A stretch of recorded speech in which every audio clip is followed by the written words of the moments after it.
Jai Hind, everybody. A lot of things are happening on the geopolitical stage, which will have an impact for India, but those things may manifest in due course of time.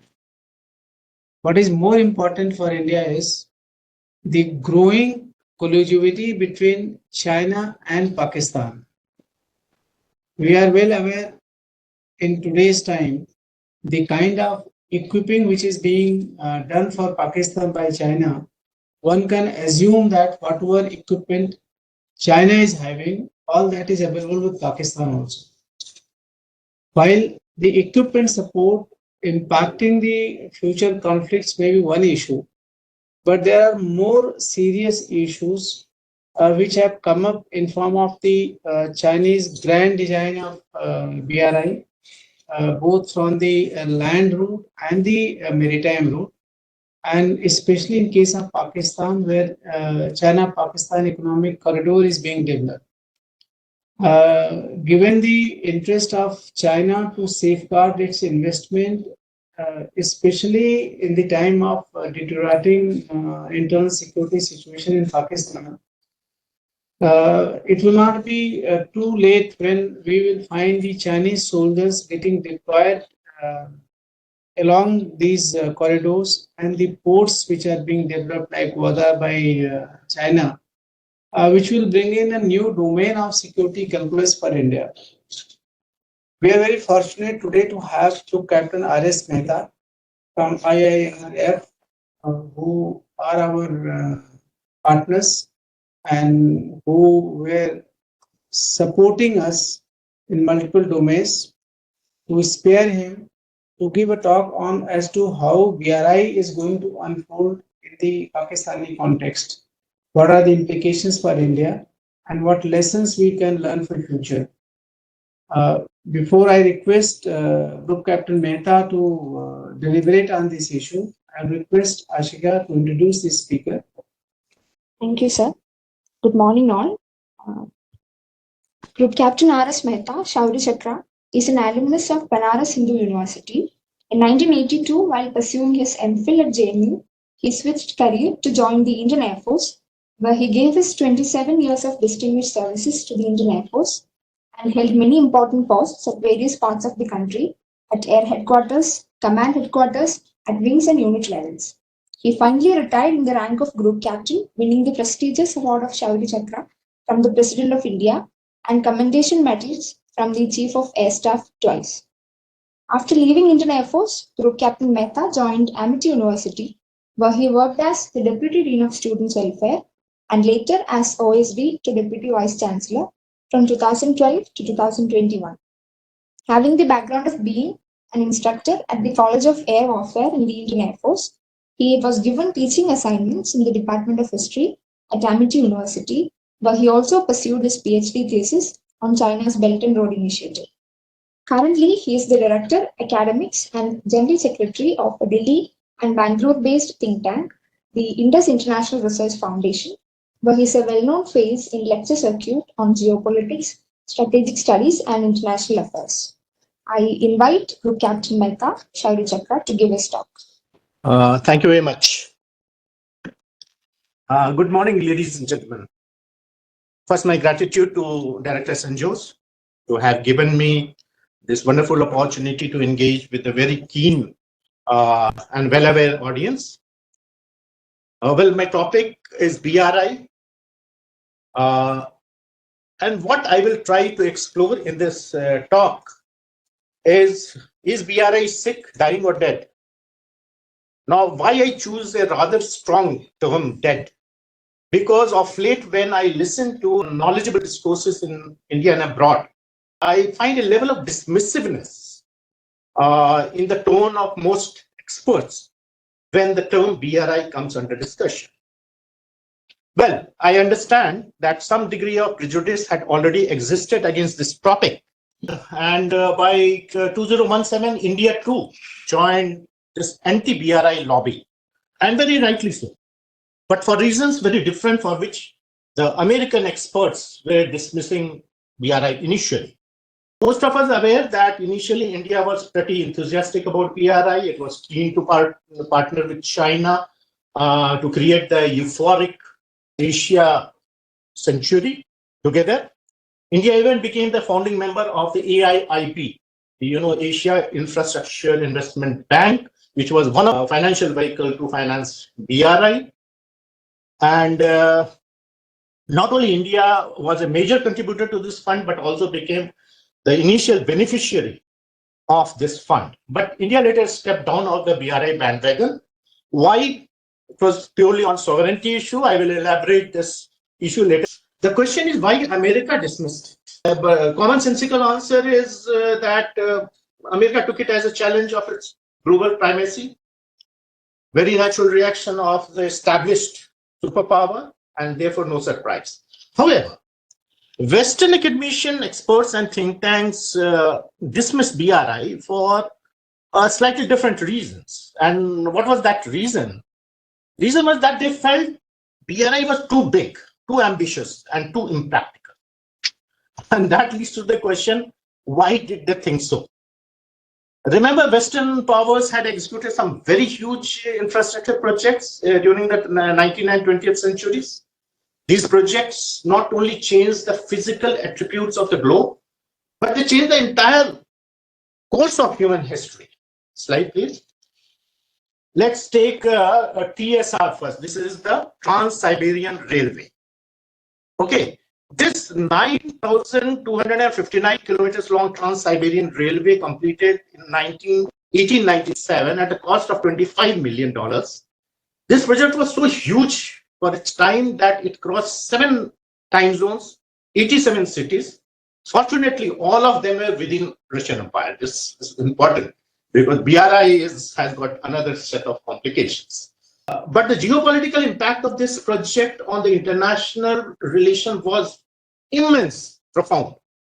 Because of this Trans-Siberian Railways, it was possible for Russia to harness the entire natural resources of the huge tract of its empire, which was not happening, which means that all the mineral, oil, the rich resources were now accessible to the Tsarist, and Tsarist Russia was already a powerful nation in Europe.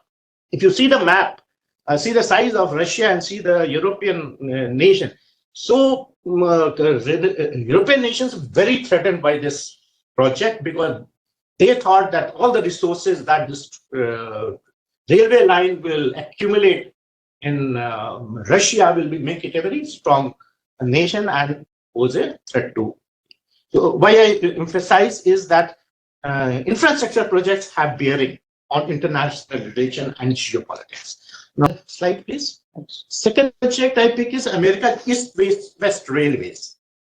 A 4,670.9 kilometers long railway line that connected America's industrial east to the deserted, desolated, and unapproachable west coast.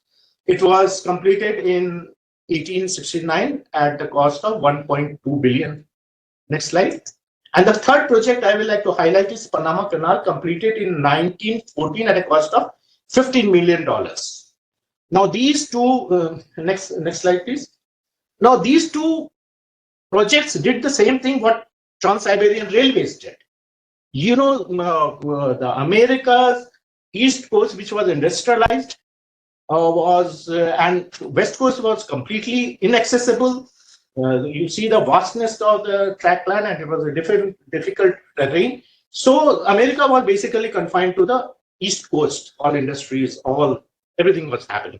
But this railway line actually made west coast and entire resources, oil, gold rush, and all those things available to USA to harness. And the same thing was done by the Panama Canal. Did I mention the Panama Canal? Yes, I did. And see how it shortened the shipping lane from 20,900 kilometers to 8,370 kilometers. Now, these two projects completely transformed the fortune of not only America, made it a very strong nation, but that strong nation had bearing on the entire globe, and still we know what America is and what it can do on the global scene. Fourth project I will take Suez Canal, completed in 1869. Yeah, 1869, at the cost of 8.2 billion. And you know how it's. Next slide, please. It again shortened the shipping lane and gave a tremendous boost to the international trade, and all our politics, first and Second World War, revolves around this geographical improvement. The project I pick up is the Marshall Plan of Europe, and all of you know, you are from the geopolitical background. That Marshall Plan was the reconstruction plan of the Europe after Second World War, basically financed by the American funds, and it completely brought up Europe on track, which we find today. And what is important is to look at the cost, and then finally comes the Belt and Road. Just compare the cost. The maximum was $13.6 billion, and West thought that these are huge projects, only West can do. They had the capability, they had the technical abilities. And when Belt and Road was announced or introduced by Xi Jinping in Asana University, addressing the students in 2013, nobody believed it because of the cost and because of the enormity of the. So this is the reason why initially the West, especially Americans, were very dismissive about it.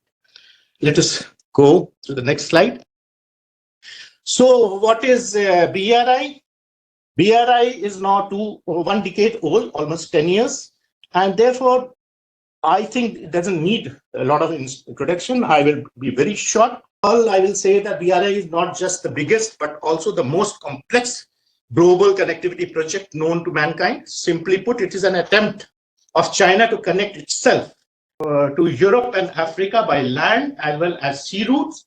Of course, it has got a lot of activity going on in Latin America as well.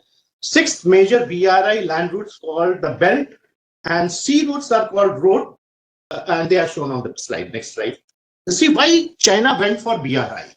This is a question has been churned since last 10 years, and therefore I don't want to elaborate. Suffice to say that it had economic compulsions, domestic compulsion, and strategic compulsion. I have written extensively and published, and there are tons of literature on the subject, and I'm sure all of you know the motive behind BRI. I will not run, and this is not the subject of my talk today. Next. I will just refresh you on the scope of the Belt and Road. You all are aware. Next slide, please. Now, Belt and Road is not one project. It is a very complex project, as I told.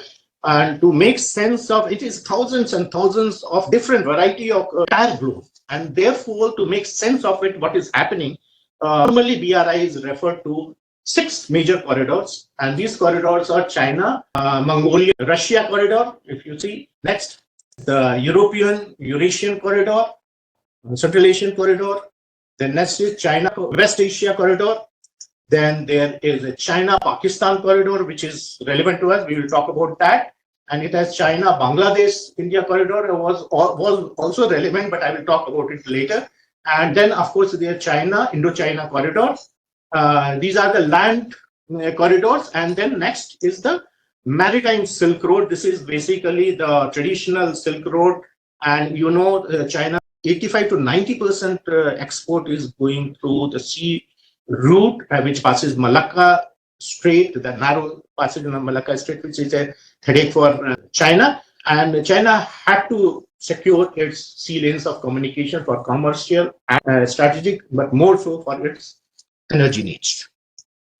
Now let us see where the BRI investments are basically going. You can see the 37.29% of BRI investment are going to East Asia. That is the Indo-China region, Vietnam, Cambodia, Malaysia, Indonesia, Thailand. These are very priority South China Sea issues, and therefore most of the investments are under BRI is going to East Asia.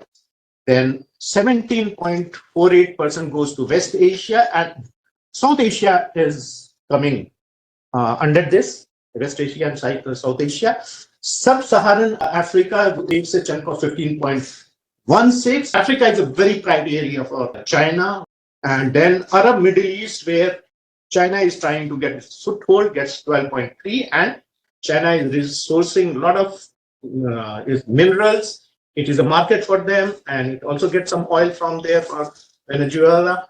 And then 8.6% goes to Europe. And BRI has solicited a lot of European nations, Greece, Italy, Germany, and East Asian nations, where it's invested in infrastructure. Next. Now, the question comes, is BRI sick, dying, or dead? So I just showed this slide. It says that China-Europe freight train service completed 100,000 trips in November 2024. You can see the BRI and his railway reaching up starting from Peking and reaching up to Spain, and it even goes to London. So this kind of connectivity and railway is vibrant. It is kicking. Our news agency informed that freight train service accomplished a total of 2,928 trips to deliver 3,17,000 containers of goods in the first 2 months of 2024, making a year-on-year increase of 9% in trips frequency and 10% in cargo volume. So this is only going up, and it will likely to go up. So to assume that because of certain problems, BRI is not doing so good, actually things are working. Next. Also on the same topic, if you see the chart, in 2020, the BRI investment had dipped, but since then, it has picked up. So investments are coming back to the levels where it started. So we can't say that it is completely on the downslide. However, on the right-hand side graph shows the construction investment. Yeah, that has suffered, and that gives an impression that BRI has slowed down. Say that's true, because construction has got so many more factors. Mostly geopolitical factors are not favorable for China at the moment to carry out this kind of transcontinental, transnational projects. Next slide, please. Facts that everybody who's concerned about BRI must know. Next slide. The BRI is not one project. As I already told you, it is a huge, complex set of projects spread all over the globe. So it is not like Panama Canal or Suez Canal or the East-West or Trans-Siberian Railway, that one project. It is so complex that to comprehend and to monitor and to understand it's really, really difficult. So that we should not have that mindset that BRI is one project. Next. There is no uniform rules for members. Now, because it is not one project, there is no set rules which is applied in all BRI projects. For each project is entirely different. Different set of rules are applied in different nations, different regions. There are no standardization in BRI if you consider it as a project. BRI is not a sovereign aid program. Many people initially thought that just like India carries out a lot of infrastructure project in our neighborhood, but under the aid program. But they are very smaller projects. And China, in its benevolence, because it started as a very benevolent and kind rising power and wanted to assist the third world countries and global south countries to come up because they were economically weak and they wanted to. So that is how it projected. But the fact is that it is not an aid program. It was all BRI projects are on commercial rates for commercial projects. Then next, if you can see, no standard funding protocol is there. The funding protocol is not there. I already told that all funding are done through commercial banks at commercial rates. IMF, World, or say Asia Development Bank, OECD, they are the vehicles through which global infrastructure assistance is given to various countries. But these loans are at as low interest as 1 to 3%. Whereas all BRI projects are upward 5% to 9%, 10%, which is a commercial rate independently negotiated by the financing, the bank, mostly Chinese bank and some other, and of course, world financial institutions have not participated. So let's, another is that most projects are decade old. Many people think that Xi Jinping came and he started the BRI project. No, that is a fallacy. It is not so. Most of BRI projects were already much in progress in entire world, Africa, Asia, South Asia, and Latin America much before Xi Jinping had come. They were on various stages of completion, and only when Xi Jinping came, he took stock of all these diversified overseas projects and put it under one umbrella that is called BRI. And since then, all these things came to limelight as one huge activity of China, and then it took world took notice of this. Next, you must be knowing, but BRI has a digital Silk Road component. And in my study, what I have carried out, I found that this is the most deadliest thing. This is the most important thing of BRI. I will elaborate subsequently. And of course, it has an Arctic component. Next slide, please. Arctic component is also a drawing board of BRI. Snow melts. China has plans to take its shipping to America, Canada through the Arctic, which will drastically cut down on the distances, but not much activity under BRI can be seen at the moment, and therefore it's not right. Next. So what BRI means for South Asia? This is what is of interest to us, because I thought that BRI is too huge a topic, concerned the whole of globe, intercontinental. A lot of things are happening, not happening. There are a lot of things. So it does not directly impact us as India. But what impacts us in India, what under BRI China is doing in South Asia. And therefore my focus, I will narrow down my talk to BRI in South Asia. Next slide. So major BRI projects can be seen on the slide. You all must be aware. Some of the things we are less aware. CPEC, Gwadar Deep Seaport, Tibet, Nepal, Trans-Himalayan Railways, BCMI. I will elaborate all these things. CMEC, IPO, Deep Sea, Hamad Tota, and of course there is a lot of things are happening on Maldives as well. So first, I will take China-Pakistan corridor. China-Pakistan economic corridor connects China's Jinzhou province to the port of Gwadar through a 3,000-kilometer long network of roads, railways, and pipelines that passes through Gilgit-Baltistan in the north and Balochistan in the south, which is also a highly disturbed. Now, generally, impression is given that CPEC is one highway or railway. BRI projects are not like that. Many more projects are embedded within that. It was acquired by Pakistan from Oman in 1958. In 2015, its operational right was withdrawn from Singapore firm and handed over to the China Overseas Port Holding Company. Under BRI, Gwadar got upgraded to accommodate heavy ships with 70,000 tons capacity, large enough to accommodate big naval ships and submarines. A 152-hectare special economic zone is planned next to Gwadar Port, touted to be the next feature of South Asia. And mind it, under BRI, China plans not one but 8 more special economic zones, which are coming up in various parts of Pakistan. Though the port is completed in 2021, it has accepted no international shipping except docking of few Pakistani and Chinese ships. Now, unless the SEZ acquires its full potential, there is no hope for this port generating any revenue. Now, this proves China's investment in Gwadar was not commercial. He knew about it, but for strategic reasons. And what is that reason? CPC can reduce transportation distance from Gulf to China from current 12,000 kilometers to 3,000 kilometers through the CPC. Oil from Gulf can reach China in 10 days against current 45 days. Even if 50% oil imports routed through CPEC, China can save up to 6 million per day or 2 billion per year. So you can see the stakes are so high. It is so important for, and that's why it is the flagship to say.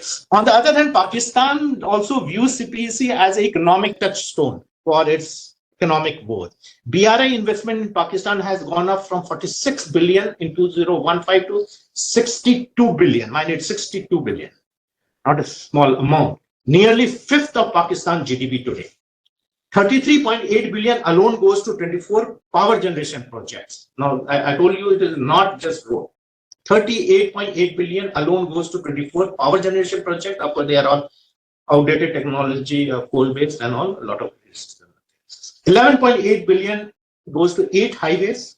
Rest goes to 14 port projects, 5 industrial, 1 telecom, 8 economic zones, 4 railways, 6 provincial, and 4 social development projects. Out of these 45 projects, worth $25.4 billion has already been completed, subject to verification. Rest projects in the phase 2 are mired by insurgency, corruption, COVID, floods, bureaucratic inefficiencies, leading to 54% reduction in the flow of BRI funds in Pakistan history. And this is what gives the impression that BRI is sick, it will fizzle out, it will not happen. Yes, 54% reduction of investment is there. Next, Trans-Himalayan Economic Corridor. The next BRI project of immense historical importance is the Lhasa-Kathmandu Trans-Himalayan Railways.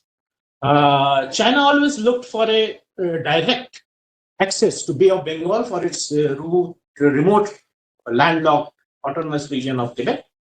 Indo-Nepal blockade of 2015 gave a huge opportunity to China.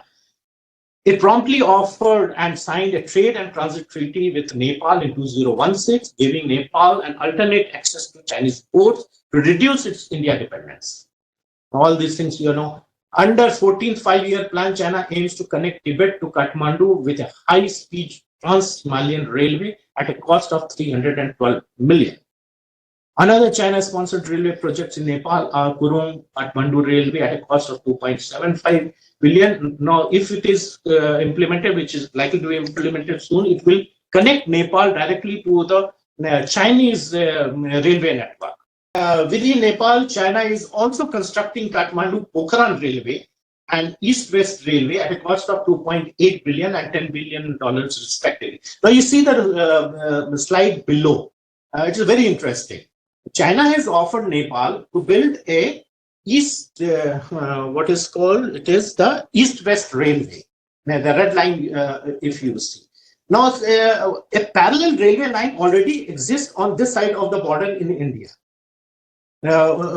which is working. The problem with Nepal is that if they have to go from east to west part of the country, it is impossible because there are no roads to cross so many hills, mountains and valleys to navigate. So what they do, they come down, cross the border to India, take the train from east and go to the west wherever they want to go, then get down and again cross the border and then goes to their destination. And now this creates a lot of India dependence to Nepal and its population. So China very cleverly has offered them that we will create one parallel railway line within your borders and that will reduce your India dependence. So now this is a very important strategy. Okay. Apart from above connectivity, China plans to construct a large industrial park at Japa as well. Other smaller projects are shown on the slides. Now this is not the only, they have, next slide. So you can see a lot of more projects are going on here. We think that it is one, no. Kathmandu Ring Road is being constructed for 33 billion for Chinese finance, 750 megawatt West City hydro power, 1.5 billion, 12,000 megawatt Bogi Gandak project, 2.5 billion. Shingi Shivam cement factory with 12,000 ton board with 333.6 million. Then the Kerong Kathmandu Railway I mentioned, Marsegudi hydropower station, Pokhran International Airport has been upgraded. India is not letting giving it airspace to this airport traffic because India said that if you have done it on your own, then you get your aircraft. we are not going to participate. And this India is also doing with most of the power projects. They said, okay, if you are not doing with our funds, then you sell it to whosoever has constructed. You don't send that electricity to us. Cross-border fiber optic cables. This is also very important. Next. Now, we come to Bangladesh. Bangladesh, China, India, Myanmar Economic Corridor was the next big ticket project on the drawing board of BRI that never took off because of India's withdrawal owing to its unresolved bilateral issues with China, who allowed CPEC to transgress Indian sovereignty without Indian consent, as I had already mentioned earlier. Now, what has happened? Not only that China had planned its CPEC through the Gilgit-Baltistan, it never informed India, and India objected. They said that no, we will not discuss it with you. It is none of your business. We don't consider it, and that put off India completely. India withdrew from the BRI. And on India backing out from the BCIM, Bangladesh, China, India, Myanmar, then China offered Bangladesh to participate in the construction of a highway connecting Chittagong and Kunming through Myanmar without Indian participation.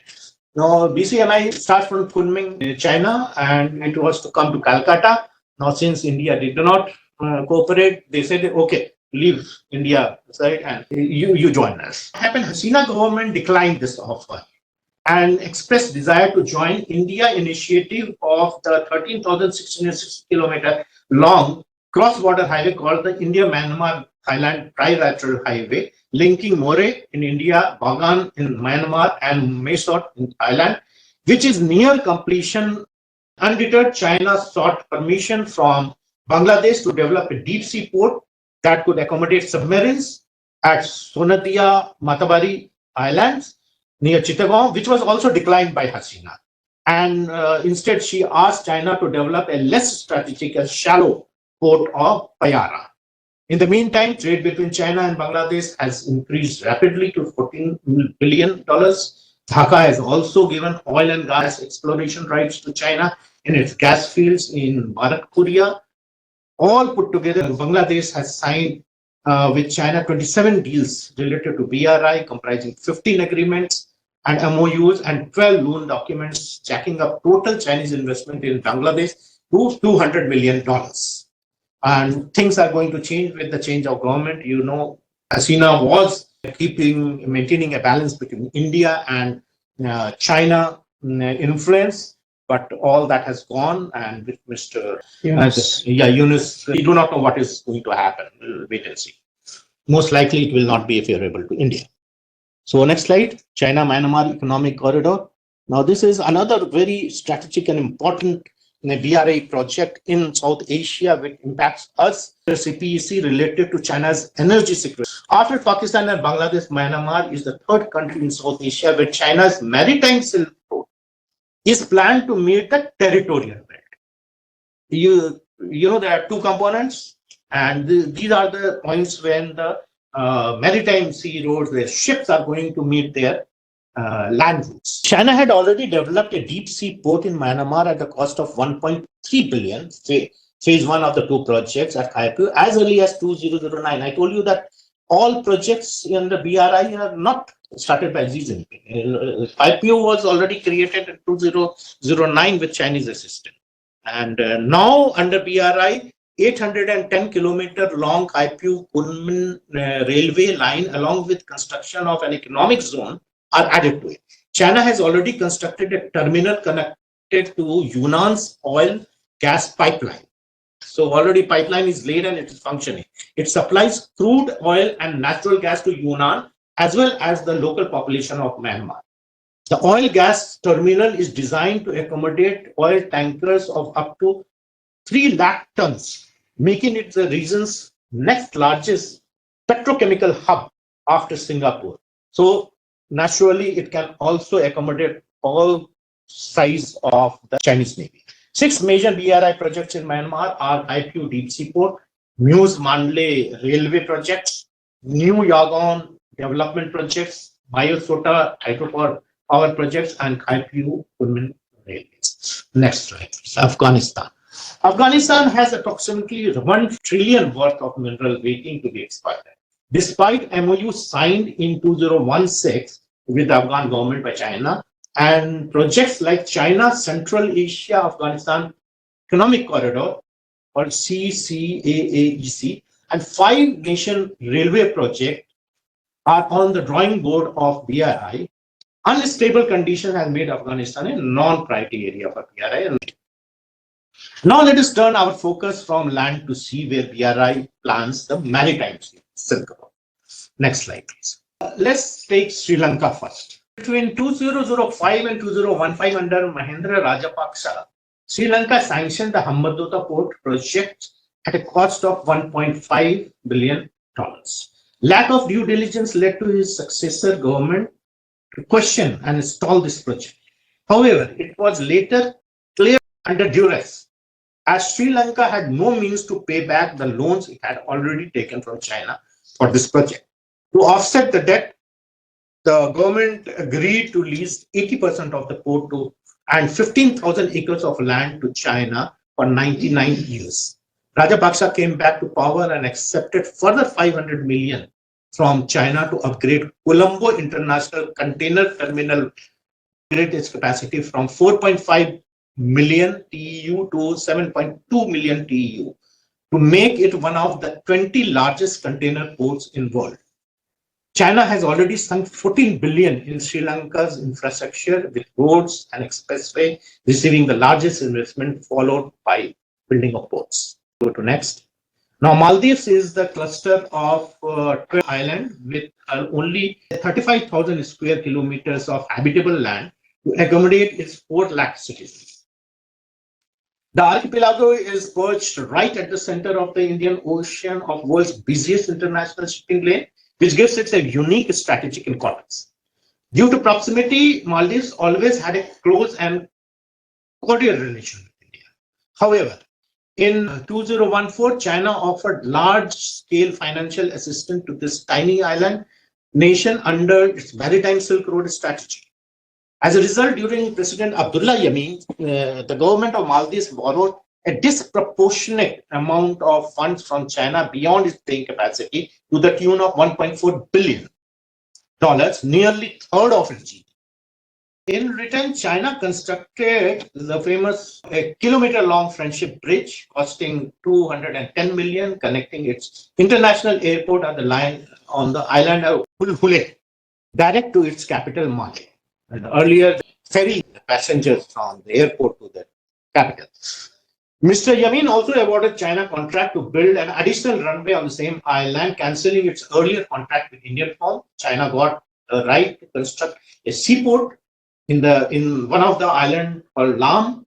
The country concluded its at least 9 agreements with China. President Yameen was ousted from power by his successor, Ibrahim Mohammed Saudi, in 2018, who reevaluated some of the inflated Chinese projects. But later his government was replaced with another pro-China and anti-India President Moizu. Things again turned pro-China and anti-India thereafter. India is still grappling with this grave strategy. Now, digital Silk Road. Now, I told you that the digital Silk Road is very, very important. BRI took a digital turn in 2015 with the introduction of Digital Silk Road, also called DSR, by the Premier Li Keqiang. No more Premier. The thrust of China's overseas activities thereafter diversified from hardcore infrastructure projects to like transportation, power transmission, gas, SEZ, etc., to exporting and expanding Chinese digital technology and standards. The new area promoted telecommunication networks and e-commerce through satellite and fiber optic based digital connectivity and setting up a smart cities in BRI country. The implication of Digital Silk Road of China for the world attracted international attention when the Trump government questioned the trustworthiness of Chinese marketing 5G telecommunication equipment worldwide. The debate evolved around the data security features of the back-end technology marketed by China. However, capturing the third world market through its own e-commerce platform and digital payment system were the real cause of it. I just explained you the hard facts of as they exist on ground today. Now let's turn on the conceptual dimension and take some macro view of what exactly is happening. Now, depth of distance is the term that was used by Robert Kaplan in his book Monsoon and Revenge of Geography. You must, all geopolitical students must read it. He first used it, and the implication I will just explain. Next slide. It is interesting to note that Alfred Mackinder's theory of heartland as the pivot of world power was triggered by none other than the construction of PSR, Trans-Siberian Railway, in 1897. I had briefly mentioned earlier also. It was then argued by Mackinder that tinkering of geography and improved connectivity of this scale would enable Russia to mobilize the immense resources of Central Asia to enhance its military power disproportionate to the smaller states of Europe. That, in his views, Mackinder's view, constituted a geopolitical threat to the entire Europe. And what was his solution? Contain Russia. Now, geopolitics of entire Europe thereafter, mind it, entire European politics thereafter revolved around the same policy of containment of Russia, the echo of which can be seen in the Russian-Ukraine war. Next example of interest is the discovery of new sea route from Europe to India via the Cape of Good Hope that ended the Arab domination of Eastern trade. Long-term impact of this event was so profound that the entire Arab world and Central Asia lost its economic relevance for the next few generations. From a vibrant trade route, it became the most neglected area. The historic moment of Vasco da Gama flotilla touching the shore of Calicut on 20th May 1498 might have appeared to the contemporaries of that time as innocuous an event as reaching of high-speed trains from Lhasa to Kathmandu today, or from Kunming to Kaipiu today, or highway connecting Kashgar to Gwadar. All these projects will look to us the same as people must have looked to the Vasco da Gama's ship, what few ships have come on the shore. We need to understand the implications of these projects. That's why I am giving you the analogy that this is geopolitics. When the geographical attributes impact international relations of nations, that is called geopolitics. And unfortunately, the term geopolitics, pardon with due respect to all the experts, now it is being used synonymous with global politics, international relations. Whenever we want international relations, the geopolitics. No, geopolitics is something to do with geography. Mackinder, Hazel, Spikeman, and Mahan, they will turn in the graves if the geopolitics is used synonymous with global politics. And that's why I have emphasized this, because BRI is that. It is geopolitics. Now, next slide. So, apart from this geopolitical impact, economic and technical trends I will highlight. The perception of BRI as a geopolitical strategy of China to attain global primacy is reinforced further by the economic and technical role it wants to play in its extended sphere of influence. Next slide, please. So, an independent study carried out by the Lowy Institute of Australia in 2017 concluded that China's quest for new markets is not limited to export of its finished goods, but the real trend is about exporting Chinese technology. Now, this has to be understood. We are too engrossed in strategic dimensions and thinking that, okay, new markets. No, what is happening in that market? It's not the exporting of goods. China is trying to export its technology. The concept document of BRI clearly states that technology sharing, engineering cooperation, and sharing of standards and measurement and certification with robust digital connectivity are the primary objectives of BRI. Therefore, export of technological standards to be viewed in terms of China's broader vision to emerge as a global leader in the technology and innovation-driven economy that fits with the historical logic of a rising techno-economic power. Next slide, please. Beijing is also encouraging its industries to migrate from low-tech to higher global value chain. The Chinese financiers support this policy and make sure the recipients of their loan in BRI country accept Chinese goods and Chinese technology and standard. The export of high-speed train technology is the best example of how China uses BRI to shape the future of the significant sector of its leading industry. Marketing high-speed railway became so central to BRI that people started calling it the high-speed railway diplomacy of Premier Li Qingyang. The story is similar with Chinese road, power, ports, steel, cement, and services industries, including the export of information technology. Next slide, please.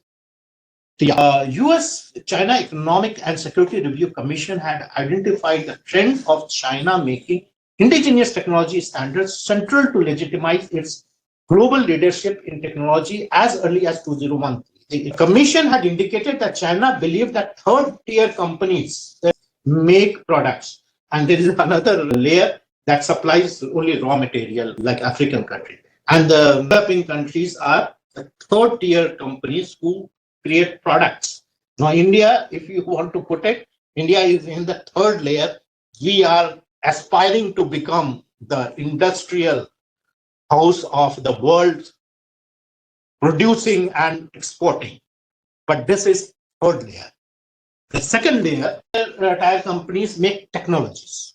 Now, most of the European countries are in the second layer who develop technology. China is in the technology development, and India is also getting into the second tier. And the first tier countries make standards.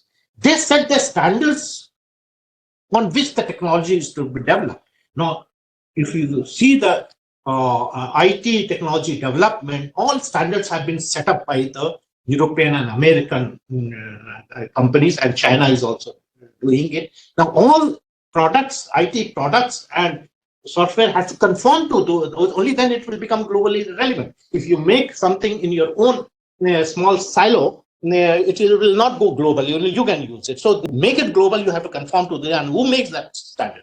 That is what the issue is. Other significant trend shaping BRI are integrated market system. The vision document of BRI envisages create of integrated market system to generate local jobs and revenue for BRI countries. Next slide, please. However, the trend that emerges from the statistics of the past years show a glaring disparity in bilateral trade balances, mounting foreign debts, and an insignificant report of generation of local employment or revenue through most BRI projects. Next slide. Now, most BRI countries from global south had weak economies.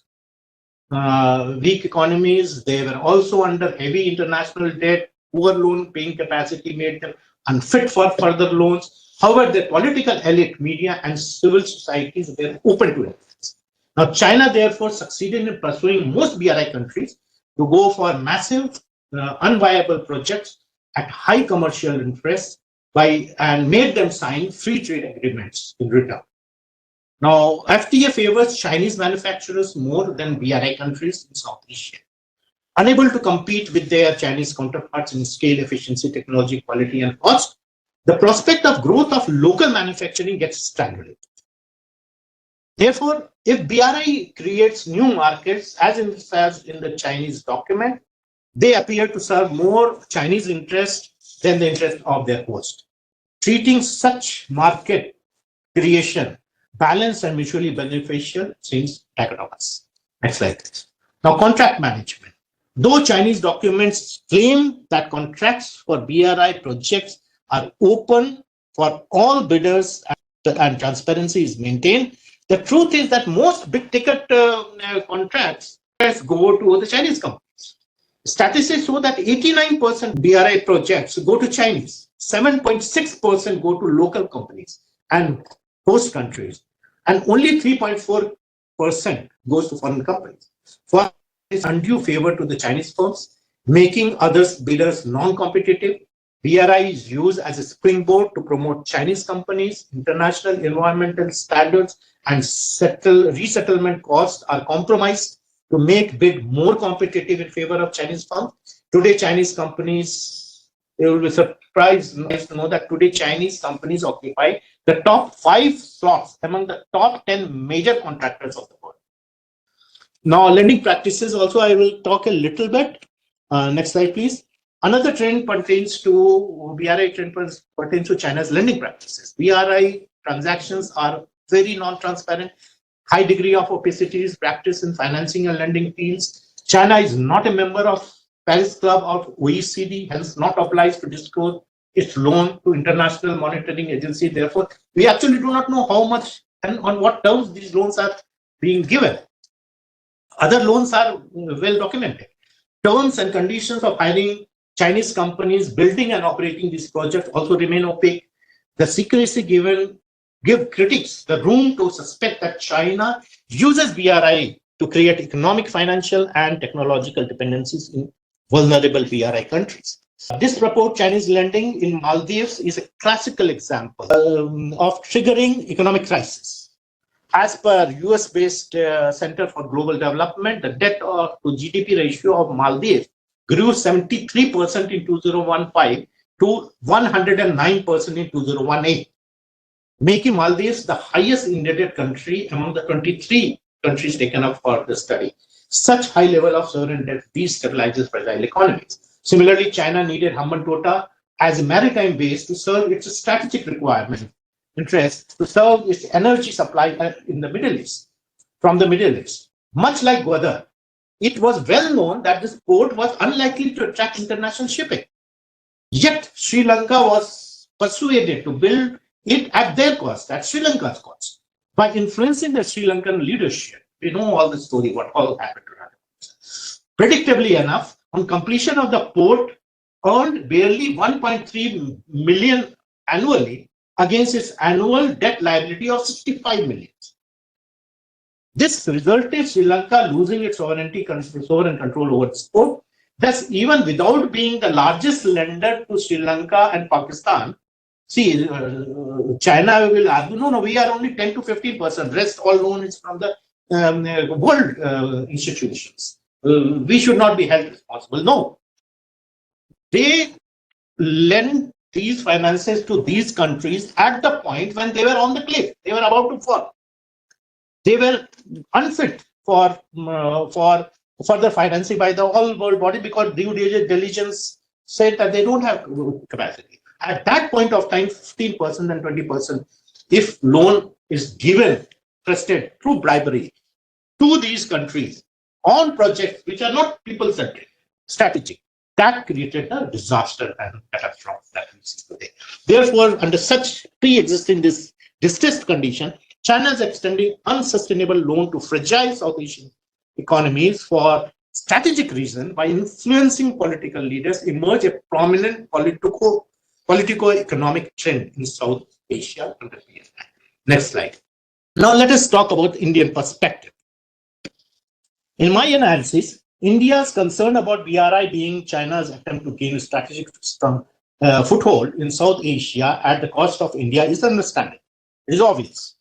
The fact that many BRI projects in South Asia have little commercial relevance indicates strong geostrategic intent of China. Chinese investment in deep sea port at Gwadar, Kaipiu, Hambantota, and Maldives are direct threat to India's maritime security.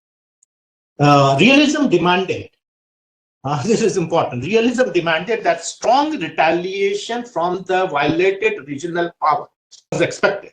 However, India's response to this challenge has remained nuanced, very calibrated and very balanced. It has not gone overboard. This is for two reasons.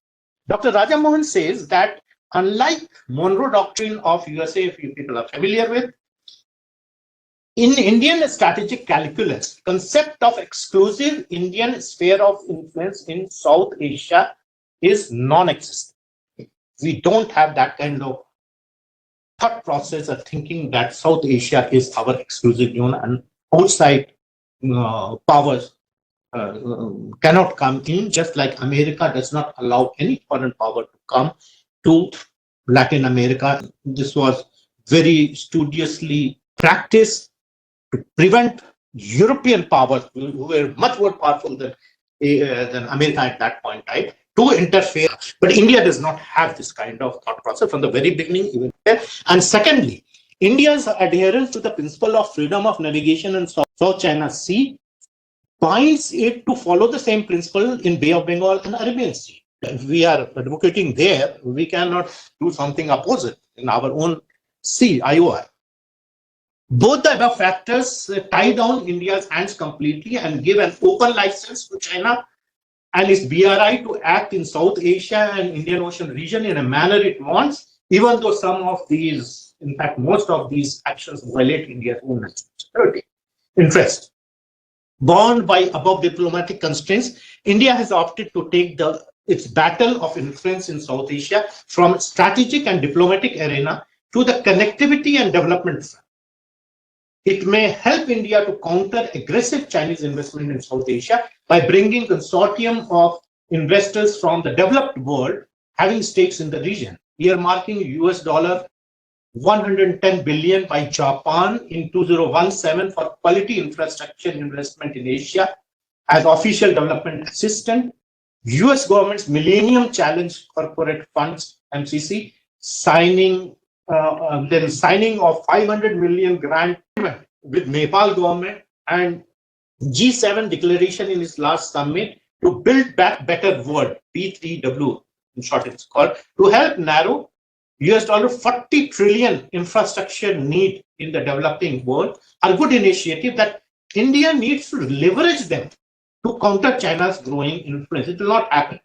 These are available. India has to take the lead initiative to leverage these funds, bring these funds and projects to South Indian region at the scale of China. India is doing a lot, but these are also venues where a lot can be done. Time has also come to give big push to regional platforms like BIMSTEC, BBIN, IORA, SAGQ, INSTC, MGC, and IMT. All these projects are already ongoing in South Asian region with Indian initiative, but they are very slow, lethargic. A lot of problems are there. They are not going at the speed that is desired, and etc. And India is left with little choice but to reset and reorient its regional priorities. Now I will conclude. I hope I am within my time limit. So, in conclusion, I will say that Chinese engagement in South Asia through BRI has triggered several strong trends. I have already discussed about the geographical barriers that kept South Asia insulated from the China's political and cultural influence are crumbling down through BRI. Now, this is a historical. I am from the history background. So, what I see, and in my research, I have found that that the geographical barriers that kept South Asia insulated from China's political and cultural influence are crumbling down through BRI. This will leave South Asia exposed to the overbearing pressure of Sino-spheric forces. China is the more dominant force in South Asia, and all South Asian countries are under the sphere of influence of Chinese culture, Chinese economy, Chinese strategic interest. All they are in the Chinese sphere. India was insulated. Why? Himalayas. And now that Himalayan barrier is crumbling down through the BRI connectivity project, my sense is that major BRI projects in South Asia are neither local nor temporary in nature. They are of immense long-term historical importance. They are transformational in nature and would remain permanent fixtures of South Asia. They are not going to evaporate. They are not going to vanish. By enshrining BRI and Community of Common Destiny into Chinese Communist Party's constitution in 2017, Xi has ensured that China remains wedded to this initiative despite setbacks, pushbacks, leadership changes, and whatever happens to China, whether CCP is there or not there. But BRI is I will say the BRI is a geopolitical logic. Anybody is there, they will do the same thing at this stage of their national development. Is a logical consequence, not of individual whims and fancies of any leader, powerful or not. So therefore, it is impossible for the fragile South Asian polity to not get impacted by the economic, political, and strategic influence of China in the coming days. India must accept that the era of not accommodating third party in its dealing with neighbors is over. China's strong and overwhelming presence in South Asia now onwards is an enduring reality. The Chinese embrace of South Asia is deeper than what it appears at. As far as economic trends are concerned, more than export of Chinese goods and services, the export of Chinese technology and standards through BRI is the noteworthy trend with far-reaching consequences. High-speed rails, super highways, gas pipelines, transmission grids, ports, power plants, and communication equipment are using exclusive Chinese technology, mind you, and Chinese standards. They are going to remain in BRI countries for all time to come, and thus create a long-term Chinese dependencies for their maintenance and spares. Therefore, creation of Chinese global value chain and supply chain are primary geostrategic, geoeconomic trends of BRI, which in a strategic analysis, we don't talk about this. Digital Silk Road is set to create, or Digital Silk Road, again I am coming back, is set to create 5G network with e-commerce and mobile payment system and a full range of digital services in South Asia. This will bring all BRI countries into Chinese orbit of digital market and data management system, opening a floodgate of data mining, surveillance, social media for manipulation. Now, why I am saying this is so very important, that if the digital technology, digital network, and digital platforms are owned by anyone like China, you know how in today's age of information, they can be used to manipulate public perception. Gray zone warfare is a well-known. So, see the example, if you people are monitoring what is happening in the Middle East, in the Israel and Palestinian conflict, you see how perception has completely changed. A victim has become the greatest villain, and the perpetrators of such things are not now. From 1948 onwards, they have attacked 15 times, and they write and declare that destruction of Israel is their manifested objective. And a country like Iran officially states that destruction of Israel and annihilation of Jews is their official objective. And yet, the whole, the good part of the world believe that they are saints, they are the victims, and the tiny Israel, who is facing their attacks, incessant attacks, since 1948 now, 70 years now, they are the villains and they are the one who are tormenting. And how this has happened is all social media. The social media. I mean, this is a case study. And therefore, I am telling that Digital Silk Road is very, very important. And the penetration of Chinese digital silk in our neighborhood, you know what is happening in Maldives, they are completely anti-Indian. Nepal, completely anti-Indian. Bangladesh, completely anti-India. Oh, this is not strategic land war. This is the war of perception. And India has to fight that war of perception through digital technology. And that's why I emphasize this. India must counter it by offering own homegrown 5G digital services at more affordable and competitive terms than China on war footing as a national business. Much will be lost if digital battle is lost in our neighborhood. The nature of BRI is such that even slight improvement in its procedures and standards can accrue significant benefits to the host country. This is important. We dismiss BRI, but Chinese actions normally evolve from general slogans, comes from the top, but metamorphoses into carefully structured programs in due course. It takes time. They are long-term players. They evolved through extended trial and error process, which led them adopt improved procedures and standards. However, the financial risk associated with BRI projects can prove problematic for Chinese government, which is happening right now. As economic growth slows down, the Chinese citizen increasingly question the flow of public money to overseas projects. Chinese leaders will be forced to seek international commercial and public finance to complete pending BRI projects. And this is a silver line that this in turn may compel BRI to be structured and operated according to international standards. So I had to confine my talk within 40 minutes. So there are so many much more things to talk. So if there are questions, just close this. I'll handle the question.